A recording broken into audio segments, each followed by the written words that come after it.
పంజాబ్లోని రోవర్ range DIG 2009 batch IPS Harcharan Singh బుల్లార్ను సీబీఐ అరెస్ట్ చేసింది. ఫిర్యాదుదారుడి నుంచి లంచం డిమాండ్ చేసిన కేసులో హరిచరణ్ సింగ్ ఇంట్లో సీబీఐ అధికారుల సోదాలు జరిపారు.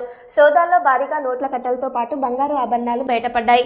ప్రస్తుతం రోవర్ రేంజ్ డీఐజీగా పనిచేస్తున్న సదరు అధికారిని ఓ ప్రైవేట్ వ్యక్తితో కలిసి లంచం తీసుకున్న కేసులో అరెస్ట్ చేసినట్లు సీబీఐ అధికారులు తెలిపారు. ఓ కేసు విషయంలో ఫిర్యాదుదారుడి నుంచి 8 లక్షలు డిమాండ్ చేసినట్లు సీబీఐ బృందం తెలుసుకుంది. ఈ క్రమంలోనే చండీగఢ్లోని సెక్టర్ 21లో డీఐజీ తరపున లంచం తీసుకుంటున్న వ్యక్తిని రెడ్ హ్యాండెడ్గా పట్టుకుంది. అనంతరం డీఐజీని అదుపులోకి తీసుకుని చండీగఢ్, పంజాబ్లలోని అతడి ఇళ్లలో సోదాలు చేపట్టింది.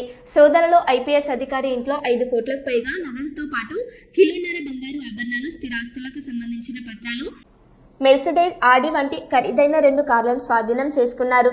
22 లగ్జరీ వాచ్లు, లాకర్ తాళాలు, 40 లీటర్ల దిగుమతి చేసిన లిక్కర్ బాటిళ్లు, పలు ఆయుధాలను సీజ్ చేశారు.